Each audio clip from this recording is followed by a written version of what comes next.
I'm going to ask you the same question you asked one of your guests on the podcast. Do you want to reflect on COP26? Well, COP26 is also when we launched Climate Mahal. And by we, I mean Tabad Lab, which is an Islamabad-based think tank which helps produce the show and are sort of the driving force in many ways as well, because they're planning to do a lot of policy work around this topic over coming years as well. Right. And I think we were having this conversation. I was talking to the founder of the Bad Lab, Musharraf Zaidi, and we said, we need to find a way to talk about this. This is a whole topic of conversation that we're missing in Pakistan. It's happening, it's happening in certain civil society organizations. It's happening amongst lawyers, environmental lawyers. There are environmental activists who do a lot of good work. But somehow it's not a mainstream conversation. It's not in drawing rooms. It's not on Twitter. It's not on Instagram. It's not on the nightly news. So how do we help make that happen?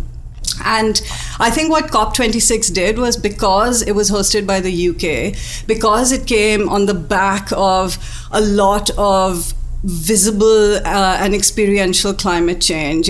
America was on fire the summer before COP26 took place. The UK and much of Europe flooded. There were heat waves in Pakistan. There were floods across South Asia. Wherever you looked, you could finally see it and feel it. And people were losing their lives and they were losing their livelihoods. And so when COP26 hit, I do think that there had been enough emotional energy put into the experience of climate change. We'd seen rich Californians running from wildfires, and we realized, this isn't just poor Bangladeshis who are going to be affected. This is a global issue.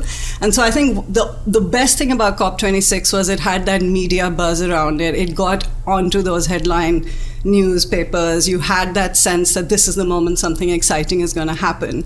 But I think the disappointing part of COP26 is that something very exciting did not happen, or we missed an opportunity.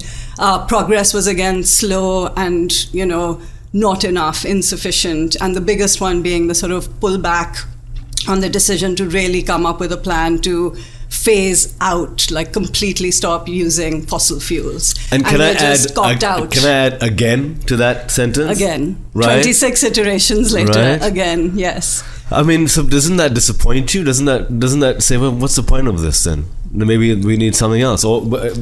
I think that's where the desire to launch a podcast came from, and that's where my excitement to see that you're doing Green Hour came from, because this is only going to be on the top of the agenda when every single person on the street feels that it needs to be on top of the agenda.